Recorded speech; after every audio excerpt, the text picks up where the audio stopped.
여러분 반갑습니다. 리눅스 커널 개발자 김동현입니다. 이번에는 시그널에 대해서 소개하겠습니다.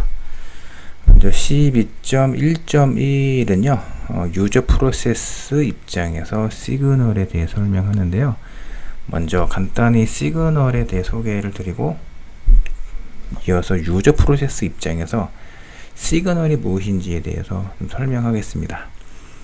자, 시그널은 프로세스에게 전달하는 간단한 형태의 메시지이고요. 시그널은 주로 프로세스에게 어떤 동작을 시키고 싶을 때 전달하는데, 주로 프로세스를 종료할 때 시그널을 많이 사용을 합니다. 우리 보통 그 유저 애플리케이션에서 보통 그 리눅스 시스템 프로그래밍을 할 때 시그널에 대한 내용이 나오죠.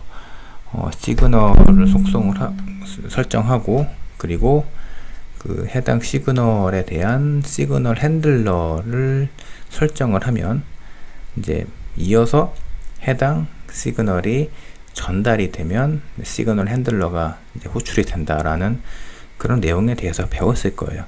지금 여기서 말씀드리는 시그널이랑 지금 유저 애플리케이션, 리눅스 시스템 프로그래밍을 할 때 언급되는 시그널입니다. 자, 그렇다면 시그널은 이제 먼저 그 프로세스에게 전달하는 간단한 형태의 메시지라고 말씀드렸는데요. 정말 간단한 형태입니다. 보통 시그널을 이제 프로세스에게 전달을 하게 되면 아마 이런 생각을 하시는 분도 있을 거예요. 시그널이 제대로 전달이 됐는지 무엇인가 체크하는 루틴이 있지 않을까. 뭐 예를 들면 뭐 에크를 받거나 뭐 네크를 받거나 뭐 이런 형태의 프로토콜이 있을 수도 있다 라고 생각할 수도 있는데요. 사실 그런 프로토콜이 없습니다. 그냥 시그널을 그냥 전달하면 끝이에요. 시그널을 받는 프로세스가 시그널을 제대로 받았는지 안 받았는지 체크하는 특별한 루틴이 없습니다. 여러분 예를 들면요, 그 리눅스 이제 드라이버를 개발할 때 UART 많이 사용하시잖아요. UART요. UART는 프로토콜이 굉장히 심플해요. TX, RX가 있고요. 데이터를 쏴서 그냥 보내기만 하잖아요. 이렇게 이제 UART와 비슷하게 시그널도 굉장히 간단한 포맷의 메시지라고 볼 수가 있습니다. UART 얘기 잠깐 했는데, UART는 정말 간단한 프로토콜인데요. UART 이외에 뭐 SPI나 뭐 RSQC 이런 프로토콜이 있잖아요. 근데 SPI 같은 경우는 좀 복잡해요. UART에 비해서.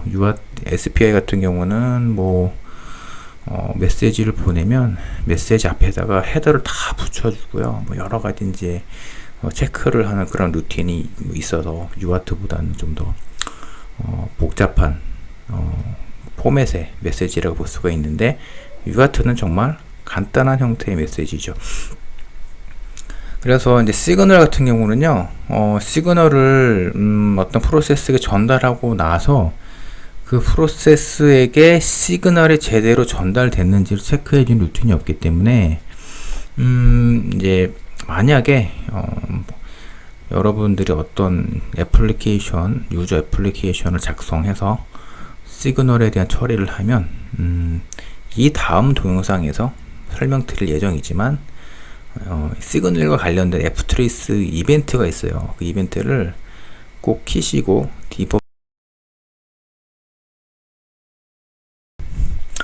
이어서 커널 입장과 유저 프로세스 입장에서 시그널에 대해서 뭔가 좀 다른 관점으로 볼 수가 있는데요. 커널 입장에서 시그널은 프로세스에게 전달하는 단순한 포맷의 메시지입니다. 시그널 번호와 PID를 프로세스에게 전달할 뿐이죠.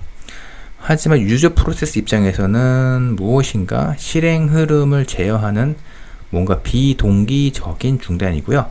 왜 그러냐면 이제 만약에 어떤 시그널에 대한 시그널 핸들러를 등록했으면 그 이후에 해당 시그널이 전달이 되면 갑자기 시그널 핸들러로 실행 흐름이 바뀌잖아요.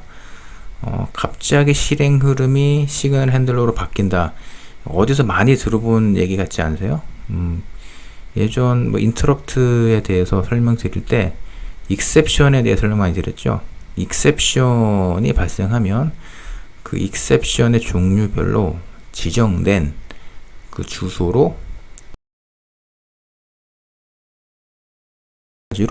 그 유저 프로세스 입장에서는 시그널은 이제 실행 흐름을 제어하는 무엇인가 비동기적인 중단이라고 볼 수가 있습니다. 시그널을 받으면요, 시그널 종류에 따른 처리를 수행하고요.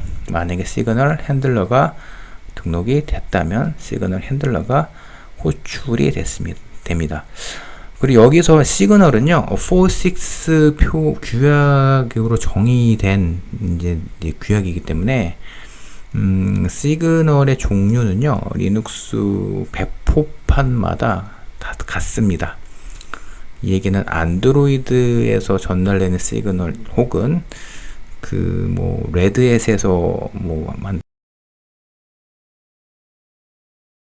계열, 레드햇 계열 뭐 이런 여러 리눅스 그 시스템별로 어떤 배포판이 있는데 어떤 리눅스 배포판이든 4.6 규약을 다 지키거든요. 그래서 여기서 말하는 시그널의 종류는 같습니다. 자, 이어서 유저 프로세스 입장에서 시그널이 무엇인지 좀 설명하겠습니다. 유저 프로세스 입장에서는 이제 비동기적인 이제 중단이라고 이제 볼 수가 있는데요. 보통 이제 시그널을 받은 프로세스는 지정된 이제 여기서 지정된 시그널 종류별로 시그널 핸들러를 실행하거나 만약에 시그널 핸들러를 지정하지 않았으면 4.6 그 리눅스의 표준을 맞춰보겠다는 어떤 그 규약이거든요. 4.6에서 정의한 시그널의 동작에 따른 처리를 합니다. 그런데 대부분의 경우는요, 시그널을 받으면 프로세스는 종료되는 경우가 많습니다. 자, 그래서 유저 프로세스 입장에서는 이렇게 시그널이란 프로세스 종료 혹은 시그널 핸들러의 실행이라고 볼 수가 있습니다. 자, 이어서 시그널을 어떻게 발생시키는지 설명을 드리면요, 리눅스 터미널에서 컨트롤 C 키를 눌러서 프로세스를 종료시킬 수도 있고요. 그리고 이제 터미널에서 이 킬 다음에 -9는 그 시그킬 시그널에 대한 상수값이거든요. 그 다음에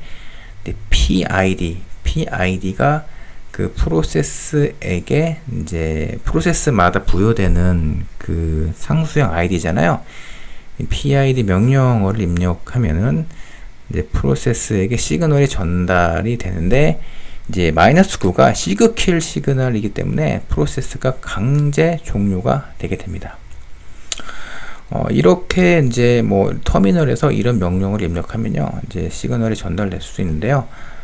리눅스 커널을 구성하는 여러 서브 시스템에서는 특정 사항에 따라서 지정한 프로세스를 종료시키는 동작을 실행합니다.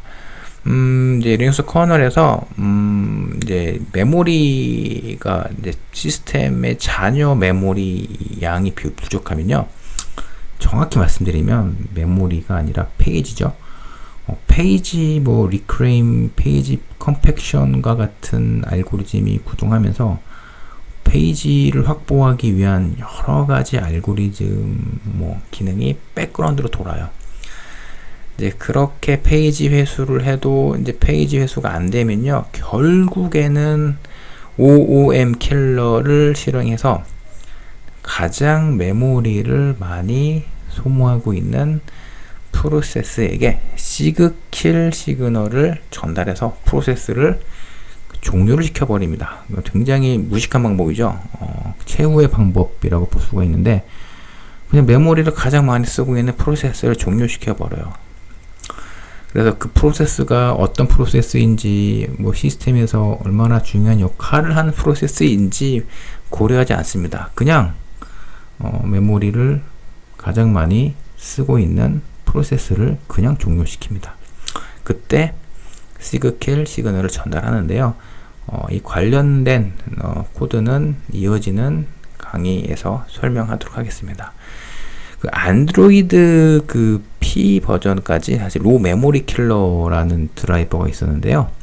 지금은 이제 유저 스페이스로 올라갔는데 로 메모리 킬러에서도 이제 그 프로세스를 또 강제로 종료시켜서 프로세스가 종료되면요, 자신이 지금 사용하고 있는 메모리를 이제 커널에 반환하거든요. 그 과정으로 메모리를 확보를 하게 됩니다. 이번 시간에는 시그널에 대해서 소개를 드렸고, 그리고 유저 프로세스 입장에서 시그널이 무엇인지, 그리고 시그널은 어떻게 발생시킬 수 있는지에 대해서 소개를 드렸습니다. 여기까지 시청해 주셔서 감사합니다.